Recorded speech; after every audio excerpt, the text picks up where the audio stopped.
안녕하세요. 강신우의 교회음악 강의를 맡아 진행하는 강신우입니다. 오늘은 시편가에 대한 강의를 하겠습니다. 시편은 유대교회로부터 교회가 물려받은 귀중한 찬송 유산으로 초대교회 때부터 지금에 이르기까지 예배에서 사용되고 있습니다.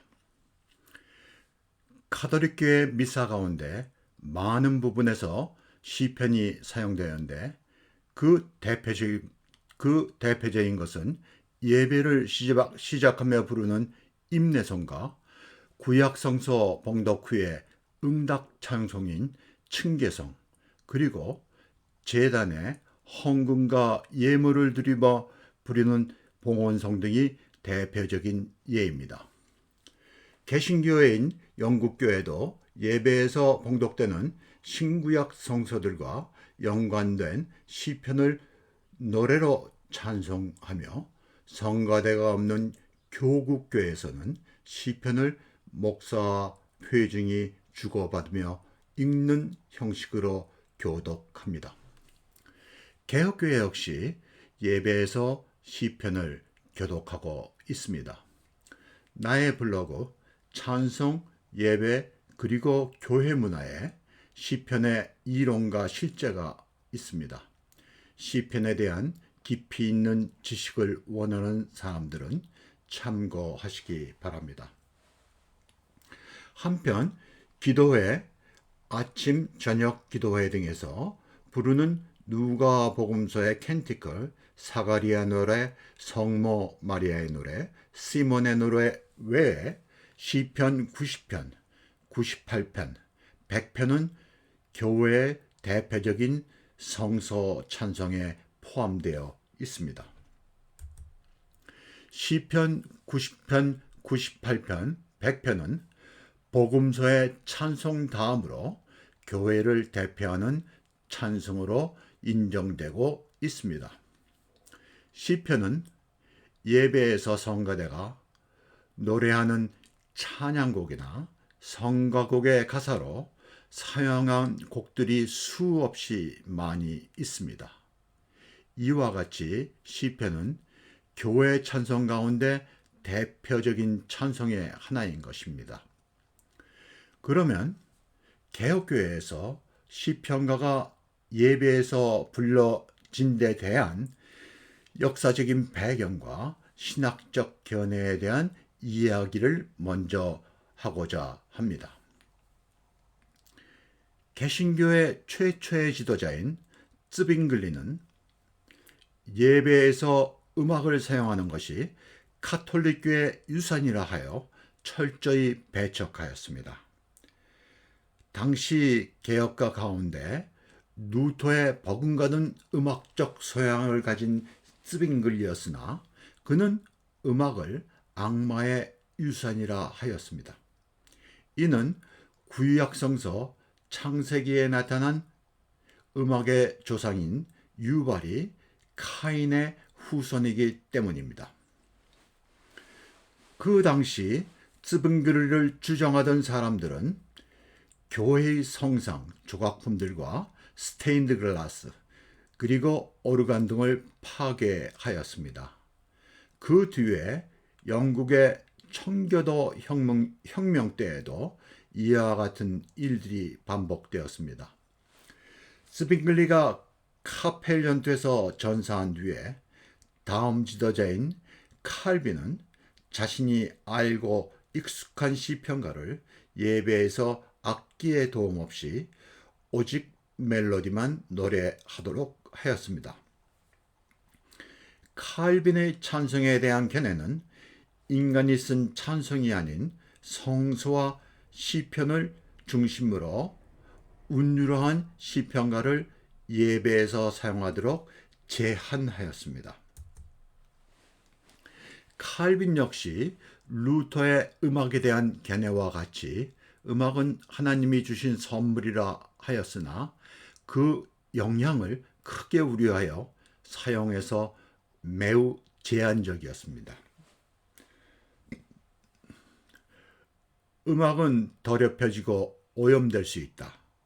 음악이 오염되고 더럽혀지지 않게 인간들은 음악을 남용하지 말도록 세심히 주의하여야 한다라고 칼빈은 그 사용에서 우려와 함께 경고를 하였습니다. 이러한 그의 찬송에 대한 견해는 성서 가운데 시편을 중심으로 운율한 시편과 이외의 창작 찬송은 철저히 금지하였습니다. 칼빈은 예배에서 사용되는 노래는 선포되는 말씀과 동일하게 중요하다고 생각하였습니다. 음악은 가사의 멜로디의 결합으로 음악이 가사의 영향력을 강화시키는 대단히 중요한 것으로 생각하였고, 한편으로는 그 영향력에 두려움을 가졌습니다. 그의 염려는 시의 멜로디가 붙게 되면 사람의 마음과 인격 깊숙이 다다를 수 있도록 돕기 때문입니다. 그것은 마치 병에 깔때기를 대고 포도주를 붓는 것과 같아서 마음속 깊이 강하게 들어가게 된다라고 말하였습니다. 이를 이해하기 쉽게 말하면 그 사악한 시, 동물이 멜로디, 깔때기에 의해 인간의 마음, 병 속에 깊이 들어가게 된다고 비유한 것입니다.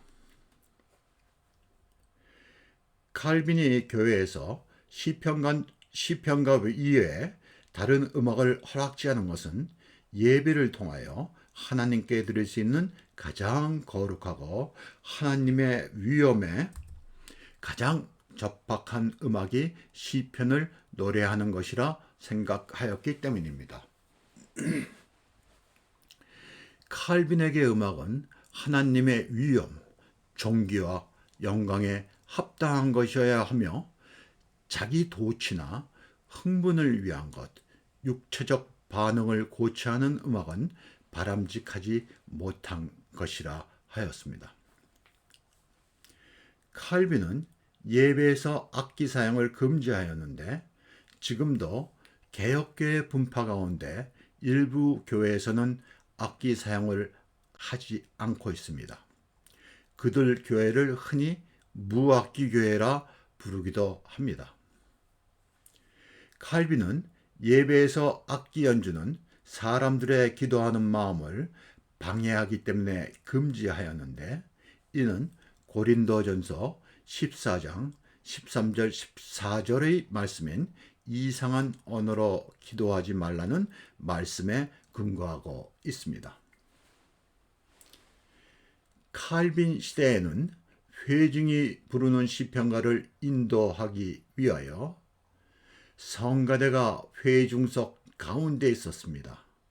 그 뒤에 미국의 개혁교회에서는 한 사람의 리더, 선창자가 시편가의 한 줄을 선창하면 회중이 따라 부르는 형식으로 예배에서 시편가를 불렀습니다. 이 시편가 부르기를 이어 부르기, 라이닝 아웃 싱잉이라 하는데, 이는 시간이 2배로 길어지고 선창자의 음악적 자질 부족으로 시편가의 멜로디의 변형을 가져왔습니다. 뒤에 이러한 불편을 없애기 위해 찬송 교육 운동이 일어났으며 함께 오르간의 도움을 받게 되었습니다. 이상으로 시편가에 대한 역사적인 배경과 신학적 견해를 마치고 시편가에 대한 강의를 하려 합니다. 시편가의 정확한 이름은 운율 시편가, 메트리컬 솔터로, 이는 산문으로 되어 있는 시편을 운율시로 바꾸어 우리가 지금 사용하는 찬송가의 형태로 되어진 것을 말합니다. 운율 시편가의 시작은 프랑스 궁정에서 궁녀, 영국이나 프랑스, 유럽 궁녀들은 귀족의 부인이나 딸들이었습니다. 그 당시 가장 교육 수준이 높은 여성들이었습니다. 궁정에서 궁녀들이 여가 가운데 즐기던 노래로 세속곡에 운율 시편의 가사를 붙여 부르는 데서 시작되었습니다. 당시 궁중 시인들이 만든 시편가를 궁녀들이 부르는 것을 장려한 것은 세속적인 내용의 노래를 부르는 것보다 건전하다는 이유에였습니다. 이 운율 시편가가 개혁교회 찬송으로 자리 잡은 것은 프랑스 출신 개혁교회 지도자인 칼빈과의 인연이라 하겠습니다. 시편가 가운데서 제네바 시편가의 운율시는 궁정 시인이었던 클레멘트 마러, 테오도르 베자이며 작곡가는 루이 브루즈와와 구드멜 등이 있습니다. 시편가는 각 나라에서 각기 자신의 언어로 발행되었는데 프랑스어 시편가인 제네바 시편가, 영국 시편가, 스코틀랜드 시편가, 네덜란드 시편가, 독일 시편가들이 있습니다. 미국 역시 이들보다 뒤에 자신의 시편가를 가지게 되었는데 미국에서 발행된 최초의 시편가는 베이 시편가입니다. 시편가는 멜로디만 작곡되다가 뒤에 사성부로 작곡되기 시작하였습니다. 시편가의 멜로디의 특징은 기능과 짧은 음이 섞여 있는 생생한 리듬입니다. 제네바 시편가 가운데 우리 찬송가 1장으로 잘 알려져 있는 곡조 시편 100편, 땅 위에 사는 백성들아의 운율 시편가를 악보와 함께 피아노 연주로 들어보겠습니다. 여러분이 부르던 리듬이 아닌 이 시편가 본래의 리듬으로 기능과 짧은 음이 함께한 곡조입니다. 우리 찬송가에 있는 단순한 리듬의 곡조는 잘 불리지 않습니다. 악보와 함께 피아노로 연주되는 곡을 먼저 듣겠습니다.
다음은 20세기 영국 작곡가인 본 윌리엄스가 편곡한 이 찬송을 들어보겠습니다. 이 곡은 각절의 편곡을 달리하고 있습니다. 이 찬송은 영국 엘리자베스 2세 여왕 즉위 60주년 예배에서 불려지는데 왕실 근위대 팡펄의 주자들과 오르간 반주에 맞춰 회중과 성가대가 함께 노래합니다.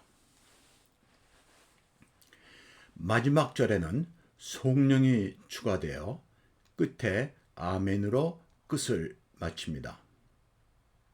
장엄하고 아름다운 회중 찬송입니다.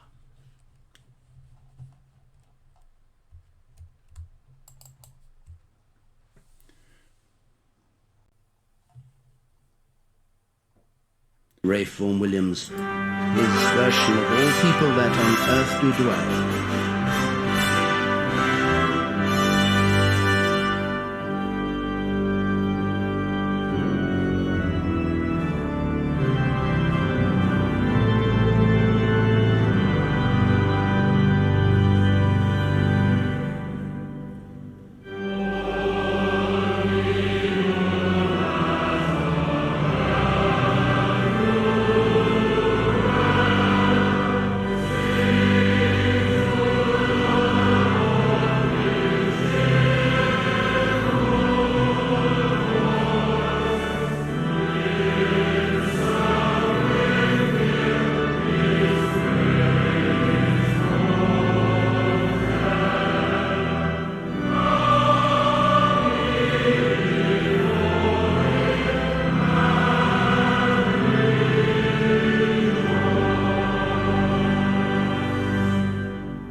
우리 교회는 개혁교회인 장로교회가 가장 큰 교단이며 개혁교회 분파인 교회들이 대부분이나 우리 찬송가의 시편가가 아주 적은 수입니다. 더욱이 시편가 가운데 가장 대표적인 이 시편 100편이 없는 것입니다. 이 시편가를 찬송가 시편가로 구별하기 앞서 이는 위대한 찬송입니다. 앞으로 한국 교회 예배에서 이 찬송이 불리길 바랍니다. 루터와 칼빈 두 사람 모두 예배에서 음악의 중요함을 바르게 인식하고 있었습니다. 루터는 음악에 대한 확신과 긍정적인 입장으로 이를 유용하게 사용하여 교회 음악 발전에 크게 이바지했습니다. 이와 반대로 칼빈은 음악에 대해 우려한 나머지 예배에서 제한적으로 사용하여 찬송 발전에 기여하지 못하였습니다. 개혁교회는 종교 개혁 당시에 가톨릭 교회로부터 과격한 개혁을 추진하여 교회 문화와 전통에서 일부 단절마저 느낄 수 있는 것이었습니다. 일부 개혁교회에서 시행한 개혁과 전통에 대한 배척 가운데 일부는 지금의 관점에서 보면 핵심적이기보다는 부수적인 요소들이 많이 있었습니다. 지금은 스위스 취리히에 있는 스빙글리의 그로스 민스터 교회나 제네바의 칼빈 교회 역시 예배에서 오르간을 사용하고 있으며 성가대도 있습니다. 지금 세계 여러 나라의 개혁교회들도 찬송은 물론 예배음악, 예배의식에서 큰 변화를 가져오고 있습니다. 이들은 교회의 문화와 전통이 어느 한 교회의 전유물이 아닌 모든 교회의 공동의 유산임을 인식하고 이를 계승하고 발전시키고 있는 것입니다. 오늘 시편가에 대한 강의는 이것으로 마무리하겠습니다. 감사합니다.